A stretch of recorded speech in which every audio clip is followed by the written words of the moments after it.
Hello class, welcome to week 1.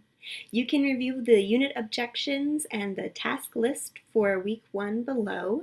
I'll also be going over them in this short introductory video to week 1. This week I'm going to be introducing you to two things. The first will be our class and the second will be art history.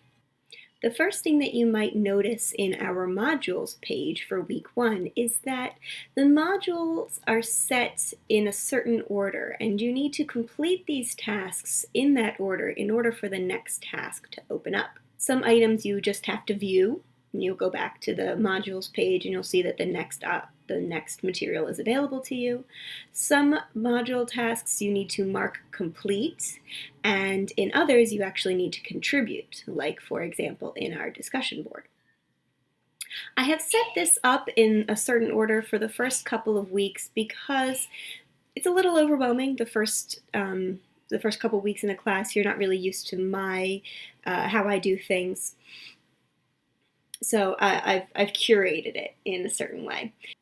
Once you complete all of the tasks in this module, week 2 will appear. And you can look through that material, although I don't recommend that you get started until the time frame when week 2 is supposed to begin. After week 2, new material will appear every Sunday. But let's not get ahead of ourselves.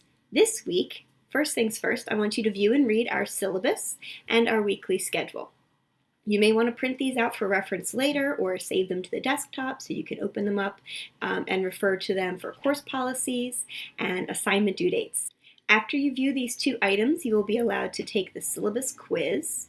This quiz will evaluate your familiarity with our syllabus. You can have the syllabus open while you take the quiz, and you can take the quiz as many times as you need to make sure that you get 100%.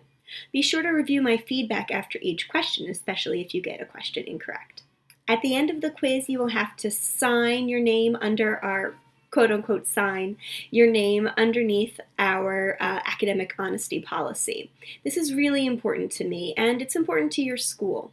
I want to make sure that you are aware of my expectations and your school's expectations and the consequences for if you violate any of those expectations. Hey, look, a cat.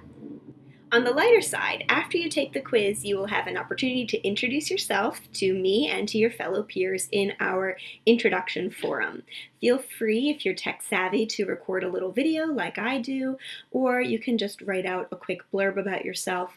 Make sure you read those instructions and see the associated rubric. Note that you need to respond to 2 of your peers, so don't just post your own information and move on. I do it too. I have my own little introductory blurb there so you can get to know me as well.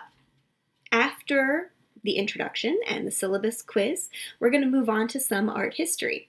I've posted the introduction from your textbook onto our course modules. I'm going to do this for chapter 18 as well. This is just while you're waiting to pick up your own copy of the textbook. I can't do this for every chapter or the publishers will come after me. Then you'll be ready to take our introductory lesson. Our introductory lessons and all the lessons for this class will be deployed using Softchalk. It's a software online that I have access to where I can create interactive lessons that embed videos and quizzes and other review activities throughout the course of the lesson. This interactive element makes it really useful and helpful to students. So I will see you over there.